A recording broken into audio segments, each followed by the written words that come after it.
أشهد أن لا إله إلا الله وحده لا شريك له وأشهد أن محمدا عبده ورسوله أما بعد فأعوذ بالله من الشيطان الرجيم بسم الله الرحمن الرحيم الحمد لله رب العالمين الرحمن الرحيم مالك يوم الدين إياك نعبد وإياك نستعين اهدنا الصراط المستقيم صراط الذين أنعمت عليهم غير المغضوب عليهم ولا الضالين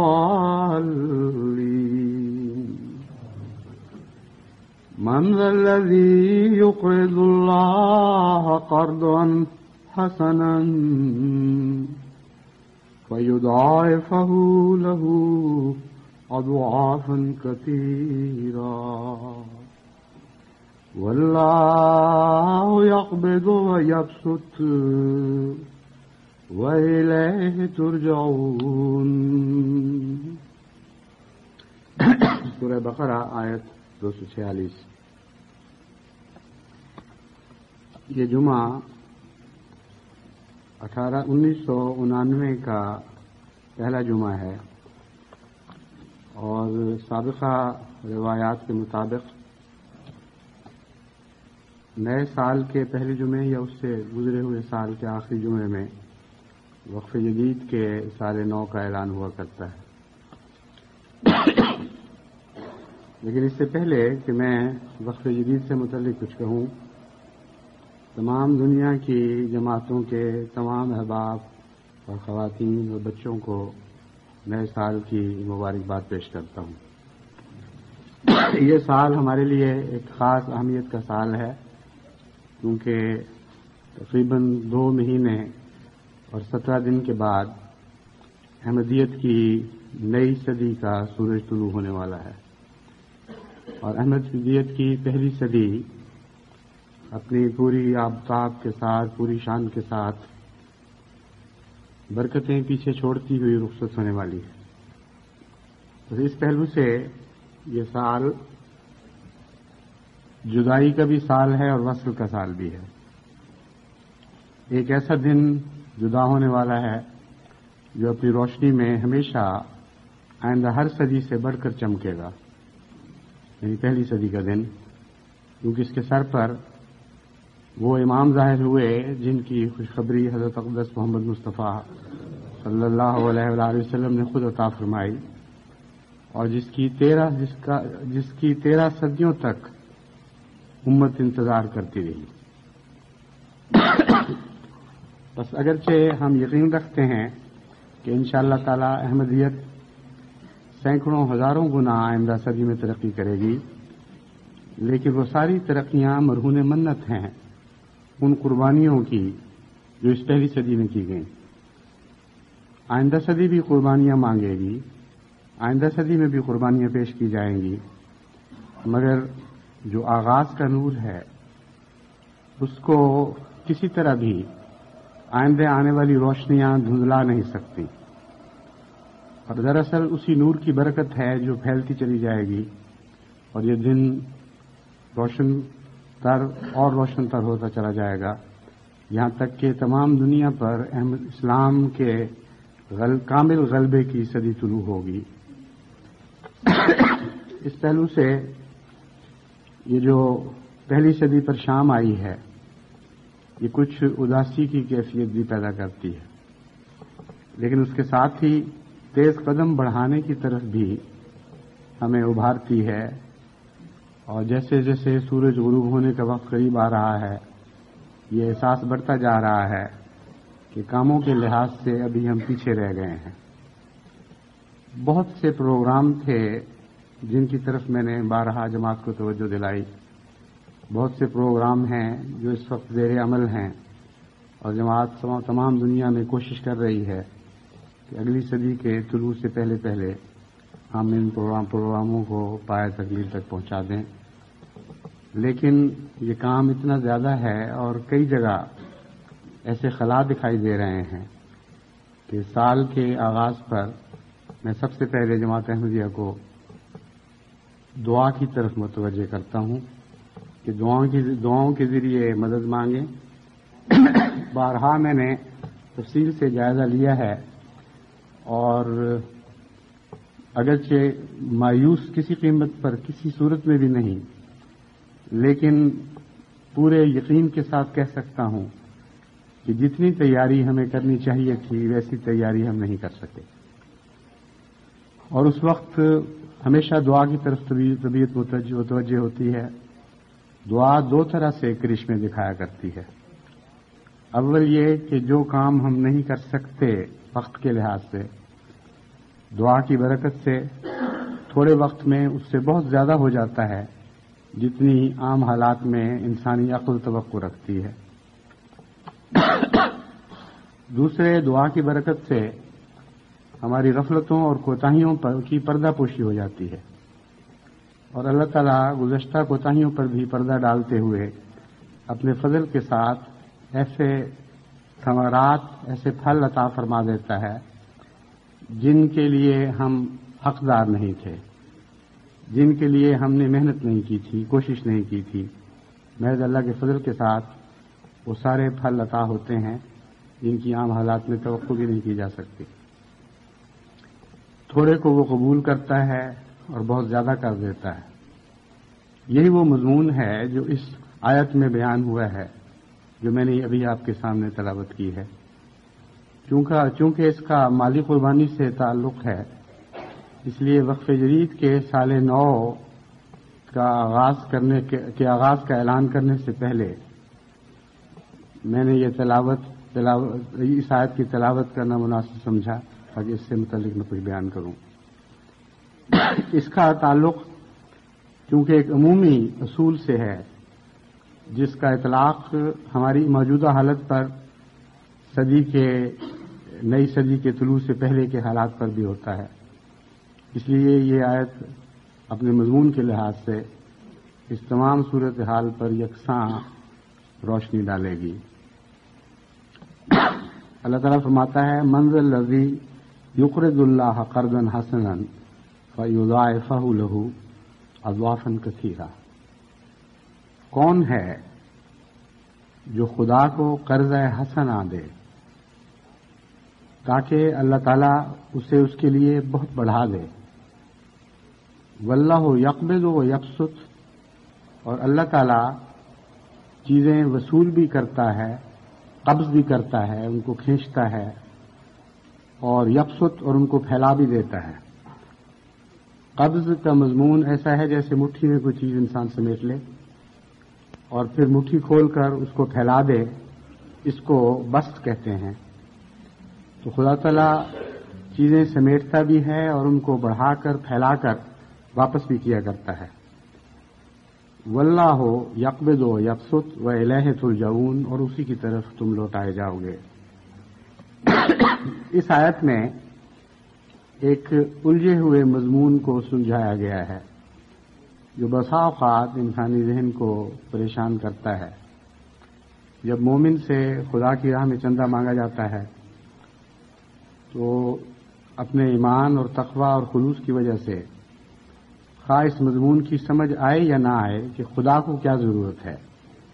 مومن خدا کی راہ میں مالی قربانی کرتے تو ہیں، لیکن بسا اوقات یہ سوال اٹھتے ہیں، اور قرآن کریم نے ان سوالات کا مختلف جگہ ذکر فرمایا ہے کہ کیا خدا غریب ہے؟ خدا کو کیا ضرورت ہے کہ مومنوں سے قربانی لے؟ ساری کائنات اس کی ہے، اور کیوں وہ ہم سے مطالبہ کرتا ہے کہ تکلیف اٹھا کر تنگی ترشی میں بھی ہم اس کی راہ میں کچھ خرچ کریں؟ اس سوال کے مختلف جوابات قرآن کریم میں ملتے ہیں. یہاں جو مضمون ہے یہ مضمون قانون قدرت کے حوالے سے سمجھایا گیا ہے. فرمایا تم دنیا پر کائنات پر غور کرو. تمام کائنات خدا نے اس طرح پیدا کی ہے کہ وہ چیزوں کو پہلے سمیٹتا ہے پھر بڑھا کر واپس کرتا ہے. زمیندارے پر آپ غور کریں تو آپ کو یہ سارا مسئلہ سمجھ آ جائے گا.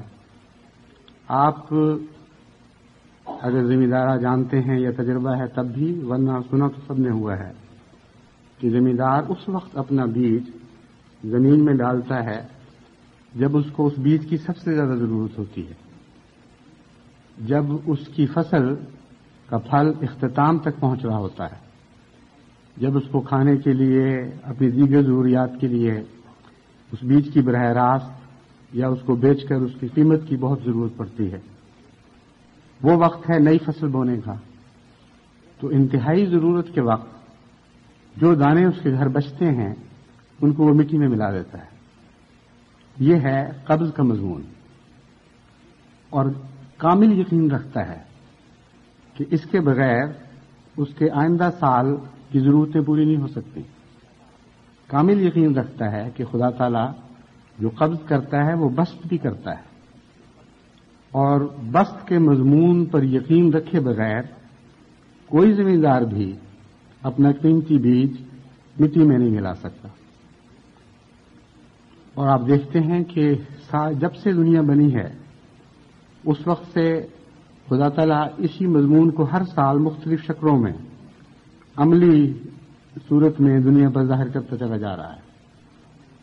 انسان تو بالارادہ اپنے بیج کو مٹی میں ملاتا ہے، لیکن اس سے پہلے ارب سال سے جب سے نباتات پیدا ہوئی ہے یہی مضمون ہے جو روح کشائی کر رہا ہے، جو ایک چلتی ہوئی فلم کی طرح ہر سال سینکڑوں، ہزاروں، لاکھوں، کروڑوں صورتوں میں ظاہر ہوتا چلا جا رہا ہے. درخت جب پھلوں سے بھر جاتے ہیں پھر وہ اپنے پھلوں کو مٹی میں ملا دیتے ہیں، ہوائیں ان کو بکھیر دیتی ہیں اور بظاہر سب کچھ ضائع ہو جاتا ہے، لیکن انہی دانوں سے پھر اور پھل پیدا ہوتے ہیں اور درخت اگتے ہیں، اور سارا نظام کائنات اسی طرح جاری و ساری ہے. تو جب خدا تعالیٰ نے کائنات کو اس طرح بنایا اور اسی اصول اور اسی مضمون پر کائنات نے ارتقاء اختیار کیا ہے، اور مجموعی طور پر انسان کی دولت یا حیوانات کی دولت بڑھتی چلی گئی ہے، کم نہیں ہوئی، تو کیسے ممکن ہے کہ خدا تعالیٰ روحانی نظام میں اس آزمودہ نسخے کو بھلا دے یا رد فرما دے؟ بس روحانی دنیا میں بھی جو مالی قربانی کے مطالبے ہیں وہ دراصل اسی خدا کے مطالبے ہیں جس نے آپ کو دنیا میں مٹی میں بیج ملانا اور پھر اس فصلیں کاٹنے کا گر سکھایا ہے. فرمایا واللہ یقبض و یبسط. تم کیوں نہیں دیکھتے اس بات کو کہ خدا تعالیٰ نے یہ قانون جاری فرمایا ہوا ہے کہ جو لوگ اپنا ماحصل اپنی دولت کو خدا کے سپرد کرتے ہیں اللہ تعالیٰ اسے بڑھا کر واپس کیا کرتا ہے. فرمایا کہ جس کے لیے وہ چاہتا ہے اس کو بہت بڑھا کر اس کو عطا فرماتا ہے. وَإِلَيْهِ تُرْجَعُونَ. اور اسی کی طرف تم لوٹ کر جانے والے ہو. الہ ترجعون کا مطلب ہے اس کی طرف لوٹ کر جانے والے. اس کا پہلے مضمون سے کیا تعلق ہے؟ اس کا پہلے مضمون سے دو طرح کا تعلق ہے. اول یہ کہ ہم سب کچھ اپنا جو خدا کی کائنات کو واپس کرتے ہیں یا ہمیں واپس کرنے کا مطالبہ کیا جاتا ہے وہ ضائع نہیں ہوا کرتا، بلکہ دوبارہ نئی صورتوں میں اٹھتا ہے، نئی صورتوں میں نکلتا ہے. تو فرمایا تم بھی جو مٹی میں ملائے جاؤ گے یہ تمہارے لیے کوئی انجام نہیں ہے، یہ تمہارے لیے نئی پیدائش کا دن ہوگا. تم خدا کی طرف لوٹائے جاؤ گے، اور جس طرح خدا تعالیٰ اپنی طرف لوٹائی جانے والی چیزوں کو بڑھایا کرتا ہے تمہیں بھی نئی خلق عطا ہوگی جو زیادہ وسیع ہوگی پہلے سے. ہر پہلو سے وہ زیادہ شاندار اور زیادہ لطیف ہوگی، اور جو کچھ تم قانون قدرت کو اپنے وجود کے طور پر واپس کرو گے اسے خدا تعالیٰ بہت بڑھا کر اور نشو و نما دے کر پھر ظاہر فرمائے گا۔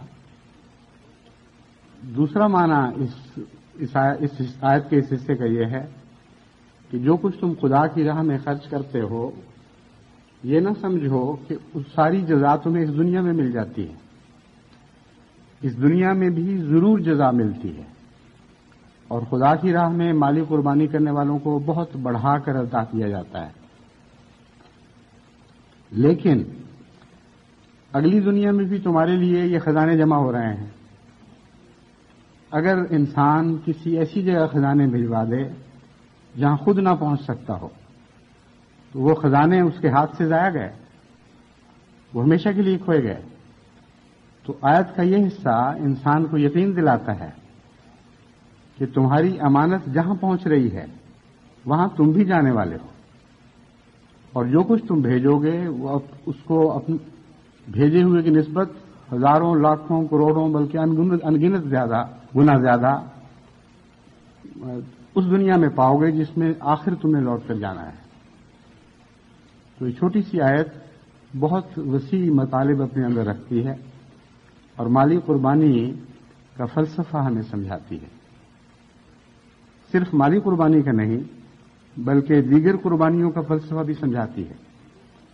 ہم خدا کی راہ میں جو کچھ خرچ کرتے ہیں یقین کریں کہ اس ہر چیز جو ہم خرچ کرتے ہیں اسے برکت دی جائے گی، اسے بڑھایا جائے گا اور واپس ہمیں لوٹایا جائے گا۔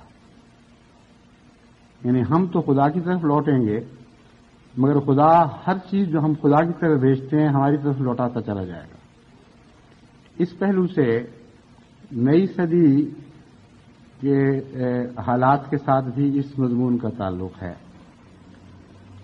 جو کچھ خدا نے ہمیں دیا، وقت دیا، عزتیں دیں، اموال دیے، جانیں عطا فرمائیں، کئی قسم کی سہولتیں ہمیں بخشیں، آغاز میں یعنی حضرت مسیح موعود علیہ الصلوۃ والسلام کی بعثت کے وقت باوجود اس کے کہ جماعت بہت چھوٹی اور بہت کمزور تھی اور بہت غریب تھی اور ان کے پاس بچت کی نسبت بہت تھوڑی تھی، ایسے حالات تھے کہ اکثر احمدی بمشکل زندہ رہنے کے لیے گزارے پا رہے تھے، بہت کم تھے جو ان میں غیر معمولی طور پر متمول شمار ہو سکتے ہوں، لیکن انہوں نے اپنے اموال بھی دیے خدا کی راہ میں، اپنی عزتیں بھی قربان کی، اپنے تعلقات، اپنی دوستیاں، اپنی رشتہ داریاں، کوئی ایسی چیز جس کی انسان قدر کر سکتا ہے ایسی نہیں جو اس دور میں جماعت احمدیہ نے خدا کی راہ میں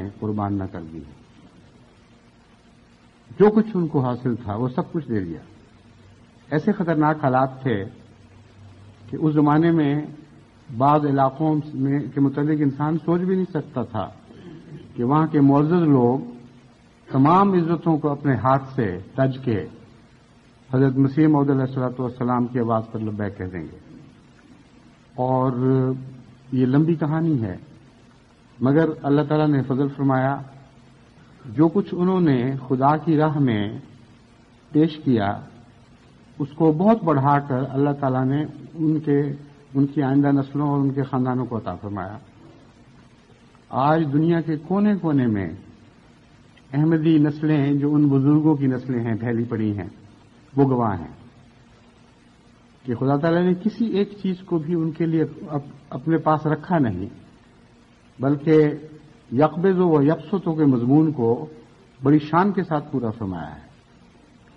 ان کو وسعتیں عطا کی، ان کی عزتیں بڑھائیں، ان کے اموال بڑھائے، ان کی طاقتیں بڑھائیں، ان کے اثر رسوخ بڑھائے، ان کی جانوں کو برکت دی، ان کے خاندانوں میں ان کی نسلوں کو برکت عطا فرمائی۔ غرضی کے ہر پہلو سے اللہ تعالیٰ نے بہت بڑھا چڑھا کر ان کو واپس فرمایا۔ آج 100 سال کا عرصہ گزرنے کو ہے اور اس 100 سال میں ہم مسلسل اللہ تعالیٰ کے بڑھتے ہوئے وسیع تر ہوتے ہوئے فضلوں کا نظارہ کرتے چلے آئے ہیں۔ اس لحاظ سے آج جو ہمیں قربانی کی توفیق مل رہی ہے اس پر اگر آپ غور کریں تو یہ بھی انہی قربانیوں کے بچے ہیں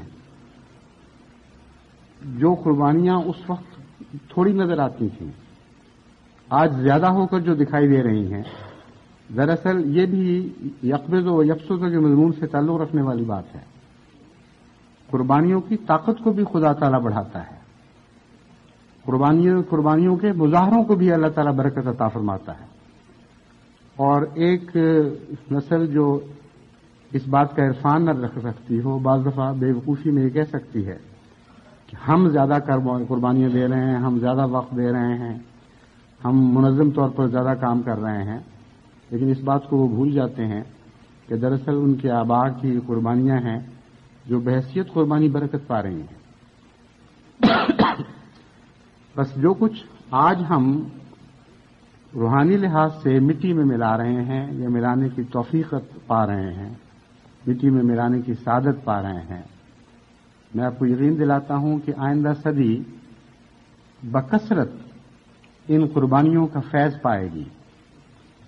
اور اگر ہم دعاؤں کے ذریعے اللہ تعالیٰ سے اپنی کوتاہیوں اور غفلتوں پر معافی چاہتے ہوئے، استغفار کرتے ہوئے اللہ تعالیٰ سے یہ التجا کرتے رہیں کہ جو کچھ ہم نے خدا کے حضور قربانیوں کی صورت میں پیش کیا ہے، ہم جانتے ہیں کہ اس سے بہت زیادہ کر سکتے تھے، بہت تھوڑا ہے جو ہم نے کیا ہے، لیکن تو بڑھانے والا ہے، تو تھوڑے کو بہت کرنے والا ہے، اور تیری طاقتوں کی کوئی حد نہیں، کوئی شمار نہیں ہے. اس لیے اس سے قطع نظر کہ ہم نے کیا ڈالا تیری راہ میں، تو اسے بہت بڑھا دے. اس مضمون کو سمجھنا ہو تو پھر اسی مثال کی طرف واپس لوٹتے ہیں. ہر زمیندار جو دانے مٹی میں ملاتا ہے اس کے ساتھ مٹی ایک جیسا سلوک نہیں کیا کرتی. حالات مختلف ہیں، زمینیں مختلف ہیں.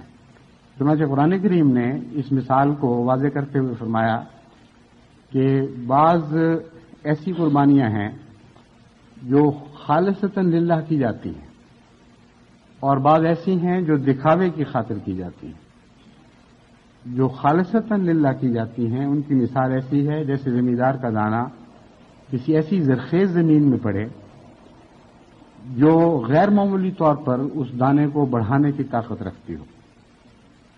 اگر تیز بارش ہو تب بھی وہ زمین بڑی کثرت کے ساتھ اس بیج کو اگائے اور نشو و نما عطا کرے، اور اگر بارش نہ بھی ہو تو رات کی شبنم سے ہی وہ استفادہ کر سکے اور اسی شبنم کے ذریعے، تھوڑے کے ذریعے بھی وہ اس بیج کو بڑھا دے. اور بعض قربانیاں ایسی ہیں جو سچی ہوا کرتی ہیں، جن کو خدا تعالیٰ قبول نہیں فرماتا. ان کی مثال ایسی ہے جیسے ایسی سخت چٹان پر وہ بیج پڑے جس کی سطح پر مٹی کی تہ جمی ہوئی ہے.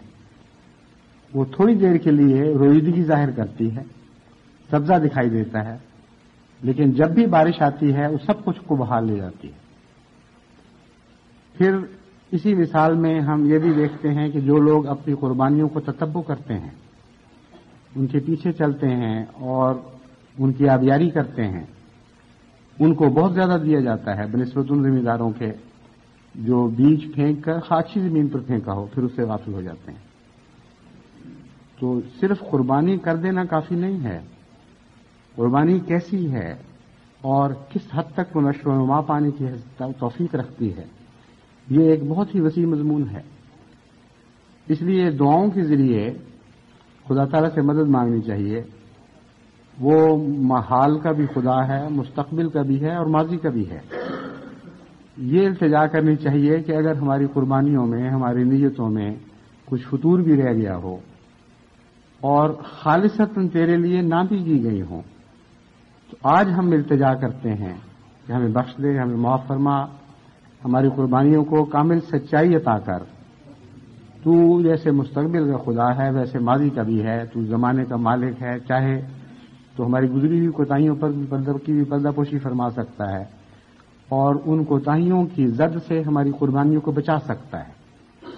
اس لیے آئندہ کے لیے ہمیں خلوص کی توفیق عطا فرما اور سابقہ کوتاہیوں کو بخش دے، اور پھر ایسی فضلوں کی موسلا دھار بارش برسا کہ ہماری تھوڑی قربانیاں بھی بہت زیادہ نشو و نما پائیں اور ہر زمانے میں نشو و نما پاتی رہیں.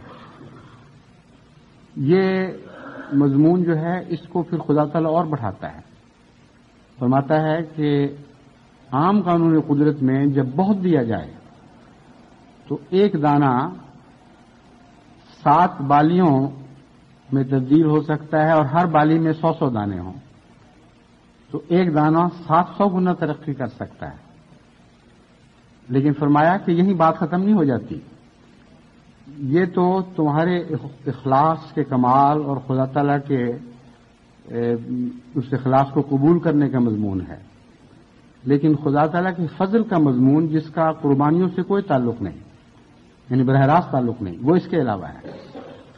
فرمایا اگر تم بہترین رنگ میں خدا کی راہ میں قربانیاں پیش کرو گے تو عام قانون جو روحانی دنیا میں چل رہا ہے، جس کا اطلاق بعض شکلوں میں مادی دنیا میں بھی تم ہوتا ہوا دیکھتے ہو، وہ یہ ہے کہ ایک قربانی 700 گنا زیادہ پھل پیدا کر سکتی ہے. لیکن کچھ ایسے بھی ہیں لوگ جن کی خاطر خدا لامحدود طور پر ان قربانیوں کے پھلوں کو بڑھا بھی سکتا ہے. یضاعف لمن یشاء، جس کے لیے وہ چاہے، جس کے لیے وہ فیصلہ کرے، وہ ان اربوں اور ان قوانین کی حد سے بالا سمجھا جائے گا اور ان حدود کے دائرے کے اندر اس سے سلوک نہیں کیا جائے گا بلکہ لامحدود سلوک کیا جائے گا. تو ہمارا جس خدا سے تعلق ہے اس کے ساتھ یہ جو حسابی معاملات ہیں یہ ہمیں درست کرنے ہوں گے، اور بے حساب کی توقع اس سے ہم رکھیں تو وہ بے حساب دے سکتا ہے. بس جہاں تک انسان کا تعلق ہے اسے اپنا حساب ضرور درست کرنا چاہیے، اور اپنا حساب درست کرنے کے بعد اس کے ساتھ خدا پر توکل رکھنا چاہیے کہ اللہ تعالیٰ چاہے تو حساب کے مطابق بہت دے یا بے حساب عطا کرے. اس بے حساب عطا کرنے کے مضمون میں بظاہر کوئی منطق نہیں. وہ کون لوگ ہیں جن کے ساتھ خدا تعالیٰ بے حساب سلوک فرماتا ہے؟ اس مضمون کو اگر آپ سمجھ لیں تو پھر ہم میں سے ہر شخص اللہ تعالیٰ سے لامحدود عنایات کی توقع رکھ سکتا ہے. خدا تعالیٰ کے ہاں احسان میں بھی عدل پایا جاتا ہے اور کلیتاً بے وجہ اس کا کوئی سلوک بھی نہیں ہے. جہاں تک میں نے غور کیا ہے بے حساب عطا کرنے کا مضمون اس بات سے تعلق رکھتا ہے کہ آپ اپنی حد تک پہنچ جائیں اور اس سے آگے بڑھنا آپ کے لیے اس لیے ممکن نہ ہو کہ آپ کی استعدادوں میں اس سے آگے بڑھنا ممکن نہیں ہے. وہاں سے فضل کا مضمون شروع ہوتا ہے اور وہاں سے بے حساب کا مضمون شروع ہوتا ہے. بس اس لیے میں نے کہا تھا کہ آپ اپنا حساب پورا کر لیں. جتنی توفیق ہے، جتنی استطاعت ہے، وہ سب کچھ اگر آپ خدا کی راہ میں پیش کر دیں اور ایک ایسا مقام دیکھیں جہاں اس سے آگے آپ بڑھ نہیں سکتے، وہاں پھر آپ کی نیکیوں کی حسرتیں باقی رہ جائیں گی. وہاں خواہشیں ہیں جو دل میں بلبلائیں گی اور بے چین کریں گی کہ کاش ہم اس سے بھی زیادہ کر سکتے. اس حد سے آگے پھر آپ کے عمل کی حد ختم ہو جاتی ہے اور خدا کے لامحدود فضلوں کی حد شروع ہو جاتی ہے. حضرت اقدس محمد مصطفیٰ صلی اللہ علیہ وآلہ وسلم سے اللہ تعالیٰ نے جو لامحدود فضلوں کا سلوک فرمایا ہے، ایک جاہل دنیا دار یہ کہہ سکتا ہے کہ اس کی مرضی تھی، اس نے جس طرح چاہا ان کو بڑھا دیا، اور اس میں اس کا آربیٹری فیصلہ ہے، یعنی بغیر کسی استحقاق کے، بغیر کسی وجہ کے. دیکھنے کے لحاظ، دنیا کے لحاظ سے یہی بات درست نظر آتی ہے، مگر امر واقعہ اس سے مختلف ہے. خدا تعالیٰ کے ہر احسان کے اندر عدل کا مضمون پایا جاتا ہے، اور اس پہلو سے حضرت اقدس محمد مصطفیٰ صلی اللہ علیہ وآلہ وسلم سے یا آپ کی غلامی میں کسی اور شخص سے جب آپ خدا تعالیٰ کا لامحدود فضلوں کا سلوک دیکھتے ہیں تو یقین کریں کہ اس شخص کی قربانیوں کی ایک ایسی حد پہنچی تھی جس سے آگے اس کی تمنائیں رہ گئی تھیں اور حسرتیں رہ گئی تھیں. اور خدا نے جو اس کو استعدادیں عطا کی تھی ان میں توفیق نہیں تھی کہ اس سے آگے بڑھ سکے. تب خدا کے فضل نے وہاں سے اس کا ہاتھ پکڑا ہے اور پھر اس کو لامحدود فضلوں کی دنیا میں پہنچا دیا ہے. معراج محمد مصطفیٰ صلی اللہ علیہ وآلہ وسلم میں ہمیں یہی مضمون ملتا ہے کہ حضرت اقدس محمد مصطفیٰ صلی اللہ علیہ وآلہ وسلم نے بشریت کی حدود کو آخری مقام تک کوشش کی ہے. اس سے بالا کوئی مقام نہیں ہے بشریت کے لیے. جس حد تک ممکن تھا سب کچھ خدا کی راہ میں دیا ہے، یہاں تک کہ اس کے بعد پھر خدا رہ جاتا ہے باقی اور بشریت کی تمام طاقتیں ختم ہو جاتی ہیں اور کوتا ہو جاتی ہیں. مگر وہاں ٹھہرے نہیں ہیں. وہاں تعلق باللہ کا ایک نیا مضمون شروع ہوا ہے جو لامحدود ہے. اس تک عام انسان کی نظر اور اس کے ادراک کی اس کی نظر اور اس کا فہم اور اس کا ادراک پہنچ ہی نہیں سکتے. لیکن روزمرہ کی زندگی میں ہر انسان کو کسی نہ کسی پہلو سے یہ تجربے ہو سکتے ہیں. اس لیے جماعت احمدیہ کو اپنے ایسے خدا سے تعلق جوڑتے ہوئے اس تعلق کو محدود نہیں رکھنا چاہیے. بڑا ظلم ہوگا کہ اللہ تعالیٰ تو لامحدود فضل کرنے والا ہو اور ہم اپنی کوتاہیوں کی وجہ سے اس کے فضلوں کے ہاتھ روک رہے ہوں اور ان کو محدود کر رہے ہوں. اس لیے اب یہ دعا کرنی چاہیے کہ جو کوتاہیاں ہم سے ہو گئیں اللہ تعالیٰ اپنے فضل سے ان کے اوپر ستاری کا پردہ ڈال دے اور ہماری غفلتوں کو بھی نظر انداز کرتے ہوئے نیکیوں کے طور پر شمار کر لے اور ہماری استعدادوں کو بھی بڑھائے اور ہمیں اپنی استعدادوں تک پہنچنے کی توفیق عطا فرمائے. یہاں تک کہ نیکی کے ہر میدان میں ہم اس کنارے تک پہنچ جائیں جس سے آگے ہماری بشریت کی حد کے لحاظ سے بڑھنا ممکن نہ رہے اور پھر ہم خدا کے لا انتہا فضلوں کے وارث بنتے چلے جائیں اور آئندہ صدیاں ہماری ان قربانیوں کے لا انتہا پھل کھاتی چلی جائیں. ہم نے پہلوں کی محنت کے پھل کھائے ہیں، اس کو یاد رکھیں اور ان کو بھی اپنی دعاؤں میں نہ بھلائیں. اور ہماری محنت کے پھل آئندہ نسلیں کھائیں گی. اور اگر آپ پہلی نسلوں سے یہ سلوک کریں گے کہ ان کے سامنے اپنی ممنونیت کا سر جھکائیں گے اور اپنے دل میں سوز و گداز کے ساتھ اپنی دلی دعاؤں میں ان کو یاد رکھیں گے تو یاد رکھیں کہ پھر آئندہ نسلیں بھی آپ سے ایسا ہی سلوک کریں گی. بس یہ جو بقیہ 2 ماہ 17 دن اس صدی کے باقی ہیں ان کو خصوصیت کے ساتھ ان دعاؤں میں وقف کریں اور اپنے حالات کو ٹٹولیں، اپنے دلوں کا جائزہ لیں اور دیکھیں کہ کہاں کہاں کس حد تک کمی رہ گئی ہے.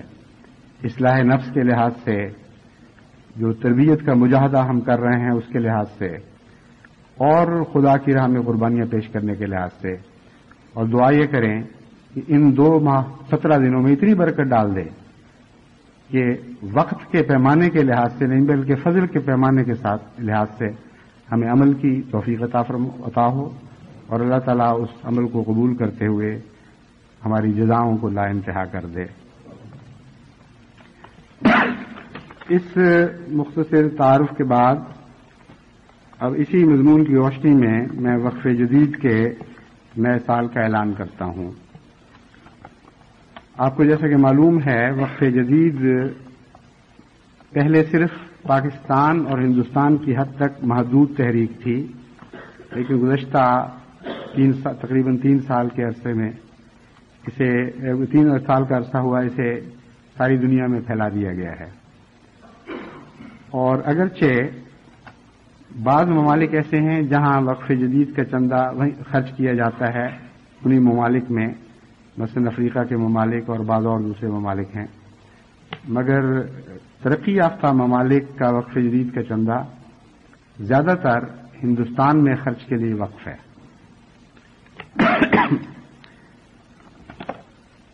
جہاں تک پاکستان کا تعلق ہے، خدا تعالیٰ کے فضل کے ساتھ مسلسل جماعت وقف جدید کے لحاظ سے قربانی میں آگے بڑھتی چلی جا رہی ہے. 1984 میں جو وعدوں کے متعلق تو یہاں ذکر نہیں، لیکن وصولی 17,15,072 روپے تھی. 1985 میں 20,44,000 ہوئی. 1986 میں 23,92,000. 1987 میں 28,61,000 اور 1988 میں ان کا خیال ہے کہ انشاءاللہ 31 لاکھ سے بڑھ جائے گا، یعنی کل آمد بڑھ جائے گی. لیکن اس تاریخ تک جب یہ رپورٹ بھجوائی گئی 25,85,000 روپے وصولی تھی. وقف جدید کا سال اگرچہ دسمبر میں ختم ہوتا ہے، لیکن وصولی جو گزشتہ سال کی ہے وہ اگلے 1-2 ماہ تک آتی چلی جاتی ہے. اور دسمبر کے آخر پر پہلے چونکہ جلسہ ہوا کرتا تھا جیسا سالانہ، اس لیے سب سے زیادہ ہوا کرتی تھی. اب یہ وہاں سے تبدیل ہو کر جنوری میں داخل ہو گئی ہے پیک، یعنی سب سے زیادہ وصولی چونکہ اب ڈاک کے ذریعے آتی ہے، اس لیے عموماً سال کے آخر پر جماعتیں جب حساب سمیٹتی ہیں تو زیادہ تر رقمیں جنوری میں داخل کرتی ہیں. تو جو گزشتہ میرا تجربہ ہے اور مجھے خدا تعالیٰ کی فضل سے قریباً 24 سال وقف جدید میں خدمت کی توفیق ملی ہے، وہ یہی ہے کہ بعض دفعہ 20% تک یا 25% تک بھی آخری 1-2 ماہ میں گزشتہ سال کا چندہ موصول ہوتا ہے. تو میں امید رکھتا ہوں کہ جس رفتار سے اللہ تعالیٰ پاکستان کی جماعتوں کو آگے قدم بڑھانے کی توفیق عطا فرما رہا ہے، اس سال بھی ویسا ہی سلوک فرمائے گا اور ہمیشہ پہلے سے بڑھ کر آگے قدم بڑھانے کی توفیق عطا فرماتا رہے گا. دعا کی تحریک کے طور پر عموماً ان جماعتوں کے نام سنائے جاتے ہیں جنہوں نے مالی قربانی میں غیر معمولی حصہ لیا ہے. دفتر اطفال کا جہاں تک تعلق ہے، جس ترتیب سے میں یہ نام سناؤں گا اسی ترتیب سے اللہ تعالیٰ کے فضل سے اطفال کے چندے میں ان جماعتوں کو غیر معمولی قربانی کی توفیق ملی ہے. ربوہ سر فہرست ہے، پھر بدین، پھر سانگھڑ، پھر سکھر، پھر خیرپور، رحیم یار خان، مظفر گڑھ، راجن پور، گجرانوالا، لاہور، سیالکوٹ، ٹوبہ ٹیک سنگھ، سرگودھا، چکوال، راول پنڈی، اسلام آباد اور اٹک. جہاں تک عام چندہ وقف جدید کا تعلق ہے اس میں اس فہرست کی ترتیب حسب ذیل ہے. ربوہ پھر سر فہرست ہے اللہ تعالیٰ کے فضل سے، پھر کراچی، پھر حیدرآباد، پھر تھرپارکر، سانگھڑ، خیرپور، رحیم یار خان، ڈیرہ غازی خان، راجن پور، بہاول نگر، ملتان، گجرانوالا، لاہور، سیالکوٹ، فیصل آباد، شیخو پورہ، جھنگ، اوکاڑا، گجرات، چکوال، راول پنڈی اور ایبٹ آباد. یہ میں نہیں جانتا کہ وقف جدید نے یہ ترتیب کیسے قائم کی ہے. جب میں وقف جدید میں ہوا کرتا تھا تو بڑی احتیاط سے مختلف پہلوؤں سے جائزے لے کر یہ ترتیب قائم کیا کرتا تھا. جہاں تک کل چندے کا تعلق ہے، ظاہر بات ہے کہ یہ ترتیب درست نہیں ہے، کیونکہ ناممکن ہے کہ سانگھڑ کو لاہور سے زیادہ یا رحیم یار خان یا ڈیرہ غازی خان کو لاہور سے زیادہ چندہ پیش کرنے کی توفیق ملی ہو. اس لیے یا تو غلطی ہوئی ہے اور اس دفعہ انہوں نے یہ تحریک، یہ جو فہرست بھجوائی ہے یہ بے ترتیب بھیج دی ہے. مگر چونکہ ہمیشہ گزشتہ سالوں میں ایک ترتیب قائم کی جاتی تھی اور اول جماعتوں کا اول ذکر کیا جاتا تھا، اس لحاظ سے میں نے یہی سمجھا کہ اسی ترتیب سے ان جماعتوں نے قربانی میں حصہ لیا ہوگا. اگر انہوں نے یعنی وقف جدید کے دفتر والوں نے ایک کسی اور پہلو سے یہ ترتیب قائم کی ہے، مثلا گزشتہ سال کے مقابل پر فی کس چندہ دہندہ کے اضافے کا جہاں تک تعلق ہے، تو ہو سکتا ہے یہ ترتیب بدل چکی ہو اور بعض چھوٹی جماعتیں اس پہلو سے زیادہ آگے آ جائیں. یا یہ بھی ہو سکتا ہے بعض دفعہ ترتیب قائم کی جاتی ہے کہ وعدوں کے مقابل پر وصولی کی نسبت کے لحاظ سے کون آگے ہے. کیونکہ ایسی کوئی وضاحت موجود نہیں ہے یا بھیجی گئی ہے تو اتنی تاخیر سے بھیجی گئی ہے کہ ابھی میں اس کا مطالعہ نہیں کر سکا. اس لیے میں نے احتیاطاً یہ ساتھ تمہید یہ وضاحت کر دی ہے. یہ نہ ہو کہ بعد میں جماعتیں پھر احتجاج شروع کر دیں کہ ہم نے زیادہ دیا تھا، آپ نے ہمارا نام پیچھے پڑ دیا، کیونکہ اکثر جماعتیں پھر یہ کہا کرتی ہیں. تو جو بھی ہے اللہ کے نزدیک قربانی کے لحاظ سے آگے، اسے اللہ اپنی جزا میں بھی آگے رکھے، اور جو پیچھے رہ گئے ہیں ان کو بڑھائے اور ان کو بھی صف اول کی قربانی کرنے والوں میں شامل فرمائے. جہاں تک بیرون پاکستان کا تعلق ہے، جو اطلاعات اب تک ہمیں ملی ہیں اس کے مطابق یہ جو ترتیب ہے یہ درست ہے، جس ترتیب میں اب یہ نام پڑھوں گا. اور صرف ایک شکوے کی بات یہ ہے کہ بیرونی جماعتوں نے بار بار توجہ دلانے کے باوجود قواعد بھیجنے میں بہت سستی کی ہے. اور اب جو یہ فہرست بھی میں پڑھ کے سناؤں گا، اس میں بھی کئی خامیاں ہوں گی کیونکہ ہمیں بروقت اطلاع نہیں مل سکی. تو اگر کوئی جماعت زیادہ قربانی کرنے والی تھی اور فہرست کے لحاظ سے پیچھے رہ گئی ہے تو اس میں ان کے اپنے نظام کا قصور ہے، انہوں نے بروقت اطلاع کیوں نہیں دی. بہرحال جو اطلاعیں ملی ہیں ان کے لحاظ سے سر فہرست خدا تعالی کے فضل سے برطانیہ کی جماعت ہے، جس نے سال گزشتہ میں 11,000 پاؤنڈ وقف جدید میں ادا کیے. دوسرے درجے پر جرمنی کی جماعت ہے جس نے 9,801 پاؤنڈ ادا کیے، اور تیسرے درجے پر امریکہ کی جماعت ہے جس نے 6,522 پاؤنڈ ادا کیے. پھر ماریشس کا نمبر آتا ہے جس نے 2,198 پاؤنڈ ادا کیے، اور پھر کینیڈا جس نے 2,023 پاؤنڈ ادا کیے. کینیڈا کی کچھ سمجھ نہیں آئی کہ یہ کیسے ہوا ہے، کیونکہ عام طور پر وہ مالی قربانی میں امریکہ سے پیچھے نہیں ہے، اور ہر دوسری تحریک میں خدا کے فضل سے نہ صرف یہ کہ امریکہ سے پیچھے قرار نہیں دیا جا سکتا بلکہ آگے بڑھنے کا رجحان پایا جا رہا ہے. اس لیے ہو سکتا ہے ان کے انتظامیہ کا قصور ہو یا وقف جدید کے سیکرٹری کا قصور ہو کہ وہ غافل رہا ہو سارے سال، لیکن جیسا کہ تاثر کینیڈا کا یہاں پیدا ہو رہا ہے ویسا نہیں ہے. میں امید رکھتا ہوں کہ اس طرف وہ مزید توجہ کریں گے. Indonesia 1,522، Norway 1,396. چھوٹی جماعتیں جو بعد میں آگے بڑھ رہی ہیں تیزی سے بعد میں آ کر، ان میں ناروے بھی خدا کے فضل سے شامل ہے. ہر جہت سے اللہ تعالیٰ کے فضل سے ترقی کر رہا ہے.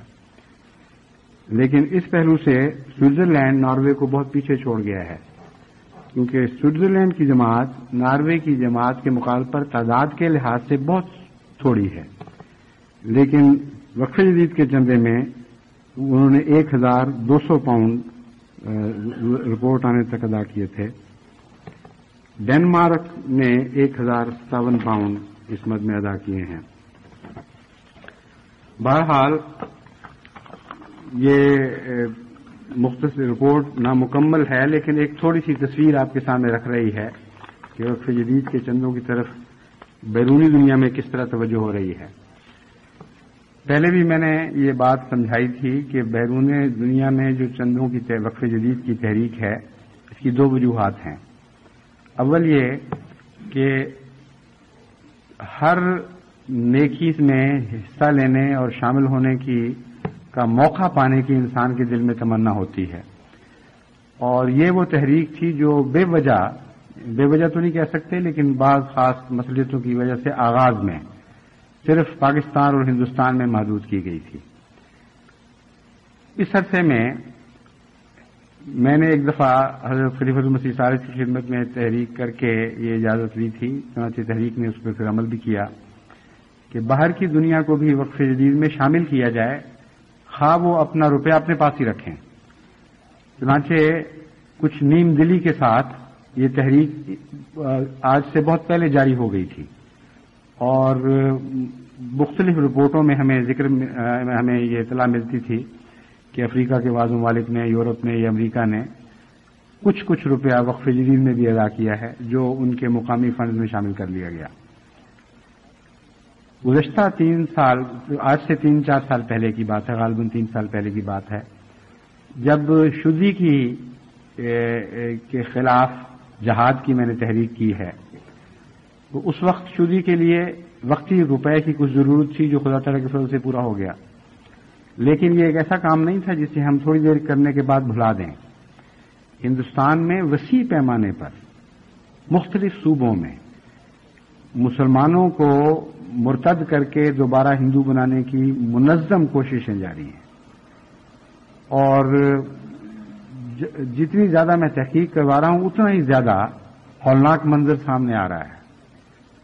علی گڑھ جو مسلم یونیورسٹی کا مرکز ہے اور اسلامی تعلیم کا ہندوستان میں ایسا مرکز ہے وہ ایک روشنی کا مینار ہے. وہاں اس کے ارد گرد ہزاروں گاؤں ایسے ہیں جو مسلمان ہوئے تھے چند نسلیں پہلے اور اب دوبارہ ہندو بنا لیے گئے ہیں. یو پی میں مسلمان مراکز کے ارد گرد مشہور شہروں مثلا لکھنؤ کے ارد گرد شاہجہان پور کے ارد گرد مختلف جگہوں میں یہی قصہ جاری ہے. آندھرا پردیش میں کوئی حصہ ایسا نہیں ہے، راجستھان کو لے لیں، جہاں منظم طریق پر یہ تحریک جاری نہ ہو. اور پنجاب میں بھی اب یہ ممتد کر دی گئی ہے. قادیان سے باہر ہم نے یہ تحریک چلائی تھی کہ گرتے ہوئے مسلمانوں کو سنبھالیں. اللہ تعالیٰ کے فضل سے بہت سی مسجدیں واگزار کروائی گئیں، جہاں اذانیں نہیں ہوتی تھیں اذانیں دلوائی گئیں، باقاعدہ نمازیں شروع کی گئیں اور مسجدوں کو آباد کیا گیا. بہت بھاری کام ہوا ہے خدا تعالیٰ کے فضل کے ساتھ. پچھلے دنوں چونکہ سیاسی حالات بگڑے ہیں اس لیے اس کام میں ویسی تیزی نہیں رہی، لیکن جہاں تک مخالفانہ کوششوں کا تعلق ہے وہ بھی جاری ہیں اسی طرح. اور پنجاب میں اب گزشتہ 1-2 سال کے اندر خصوصیت کے ساتھ شودھی کی تحریک منظم طور پر داخل ہوئی ہے. تو ان سب تحریکات کے مقابلے کے لیے ہندوستان کی جو وقف جدید ہے اس کی یہ استطاعت نہیں ہے. مالی لحاظ سے جتنی ضرورت ہے ہندوستان کی جماعتیں چونکہ اب چھوٹی رہ گئی ہیں ان میں یہ طاقت نہیں ہے. اسی مقصد کے پیش نظر میں نے وقف جدید کو مستقلاً تمام دنیا میں جاری کرنے کا فیصلہ کیا اور مقصد یہی تھا کہ یہ سارا روپیہ جب تک ضرورت پیش آتی ہے ہندوستان کے لیے وقف کیا جائے. اور اگر یہ ضرورت پوری ہو گئی، یعنی ضرورتیں تو ویسے دین کی کبھی بھی پوری نہیں ہوا کرتی، مگر اگر ایسا وقت آیا کہ ہندوستان کی جماعتیں اپنی کوششوں کے لیے اپنے پاؤں پر کھڑی ہو سکیں اور اللہ کرے کہ جلد وہ وقت آئے، تو پھر اسی روپے کو آپ کے بچوں کی تربیت کے لیے استعمال کیا جائے گا. اور جس طرح معلمین تیار کیے جاتے ہیں مدرس کے طور پر جگہ جگہ بیٹھ کر چھوٹی جماعتوں میں، پورے مربی کی تعلیم تو وہ نہیں پاتے لیکن اتنا علم ضرور رکھتے ہیں کہ ابتدائی قرآن کی تعلیم، نماز روزے کی تعلیم دے سکیں. تو اس قسم کے معلم پھر غیر ملکوں میں بھی رکھے جا سکتے ہیں. تو یہ تحریک انشاءاللہ تعالی ایک لمبی چلنے والی تحریک ہے اور بہت ہی نتیجہ خیز ثابت ہوگی، لیکن سر دست تو فوری ضرورت ہمیں ہندوستان کے لیے ہے. تو میں امید رکھتا ہوں کہ انشاءاللہ وہ جماعتیں بھی جو اب تک اس تحریک کے فوائد سے غافل رہنے کی وجہ سے اس میں ہلکا حصہ لیتی رہی ہیں، کیونکہ میں جانتا ہوں کہ جب جماعت کو احساس ہو جائے کہ کسی چیز کی ضرورت ہے تو پھر وہ ہلکا حصہ نہیں لیا کرتی، بلکہ بعض دفعہ تو روکنا پڑتا ہے، سمجھا کر کہنا پڑتا ہے کہ بس اس سے زیادہ نہ بڑھو. اس لیے یہ تو ناممکن ہے کہ جماعت نے وقف جدید کی طرف اس لیے توجہ نہ دی ہو کہ ان کے اندر اخلاص میں کمی آ گئی، نعوذ باللہ من ذالک. لیکن یہ یقینی بات ہے کہ وقف جدید کے فوائد اور اس کے عالمی اثرات سے ناواقفیت کے نتیجے میں جماعت کا رد عمل نسبتاً نرم ہوا ہو. اس لیے میں آپ کو یاد کرا رہا ہوں کہ یہ اس کے مقاصد ہیں، یہ اس کے فوائد ہیں، ضروریات ہیں. اس لیے جہاں تک توفیق ہو آپ اس تحریک میں پہلے سے بڑھ کر حصہ لیں. اور آخر پر یہ بات یاد دہانی کے طور پر کہتا ہوں کہ اپنے بچوں کو کثرت سے اس میں شامل کریں. جو تعداد مجھے ملی ہے مجھے یقین نہیں آتا کہ یہ اعداد و شمار درست ہوں گے. یہ بتایا گیا ہے کہ صرف 6000 احباب ہیں بیرون پاکستان جو وقف جدید میں اب تک شامل ہوئے ہیں.